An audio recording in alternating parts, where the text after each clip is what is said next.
আসসালামু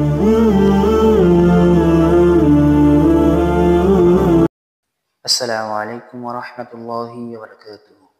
সম্মানিত দর্শক ও শ্রোতা মণ্ডলী, আমি মোহাম্মদ রাকিবুল ইসলাম আজকে আপনাদের সামনে অত্যন্ত গুরুত্বপূর্ণ একটি বিষয় নিয়ে উপস্থিত হয়েছি। যদি আল্লাহ তাআলা তৌফিক দান করে উক্ত বিষয়টি আলোচনা করার চেষ্টা করব। আমা তৌফিকি ইল্লা বিল্লাহ। প্রিয় ধর্মপ্রাণ মুসলিম ভাই ও বোনেরা, আজকে যে বিষয়টি আপনাদের সামনে তুলে ধরার চেষ্টা করবো সেটি হলো স্বপ্ন নিয়ে কিছু গুরুত্বপূর্ণ কথা।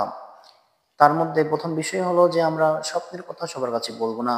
দুই গুণ সম্পূর্ণ ব্যক্তির কাছে আমরা আপনাদের স্বপ্নের কথাগুলো ব্যাখ্যা করব। তার মধ্যে প্রথম হলো সে হতে হবে আমার হিতাকাঙ্ক্ষী, অর্থাৎ আমার ভালো চাই এমন একটা ব্যক্তি। আর দ্বিতীয় হলো তার মধ্যে স্বপ্নের গুণ ব্যাখ্যা করার মতো, স্বপ্ন যে তাবির করার মতো যোগ্যতা তার মধ্যে থাকতে হবে। যে যোগ্যতা কেন থাকতে হবে তার একটা স্বপ্নের ব্যাখ্যা আমি বলছি, ধারা আমরা আশা করি বুঝতে পারবো। সেটি হলো ইমাম মুহাম্মদ ইবনে সিরিনের কাছে একবার এক লোক আসছে। সে পরে বলতেছে যে আমার ছেলে এরকম ভাবে আমি স্বপ্নে দেখলাম সাগর থেকে পানি পান করতেছে। তো স্বপ্নের ব্যাখ্যা কি হবে? ইমাম মুহাম্মদ ইবনে সিরিন স্বপ্নের ব্যাখ্যা করলেন যে তোমার ছেলে অচিরেই মারা যাবে। তো কিছুদিন পরে আবার আরেকজন লোক আসছে, এসে বলতেছে যে ইমাম, আমি স্বপ্নে দেখলাম আমার ছেলে সাগর থেকে এরকম পানি পান করতেছে। তো এই স্বপ্নের ব্যাখ্যা কি হবে? ইমাম মুহাম্মদ ইবনে সিরিন বললেন যে তোমার ছেলে বড় একটা আলেম হবে।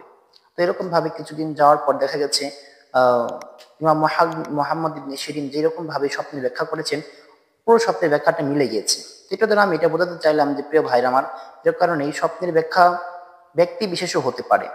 একই স্বপ্ন দুজনের ক্ষেত্রে দুই রকম ব্যাখ্যা হয়ে গেল এবং সেটা তাবিরও মিলে গেল। এ কারণে আমরা স্বপ্নের কথা এমন ব্যক্তির কাছে বলবো যে এক হয়ে সে আমার হিতাকাঙ্ক্ষী হবে, দ্বিতীয়ত সে হবে স্বপ্নের সঠিক ব্যাখ্যা দানকারী। ইনশাআল্লাহ আল্লাহ তাআলা তৌফিক দান করুক, আমাদেরকে সকলকে সহিহ বুঝ দান করুক। আমিন। ওয়া মা আলাইনা ইল্লাল বালাগ। আসসালামু আলাইকুম ওয়া রাহমাতুল্লাহি ওয়া বারাকাতুহু।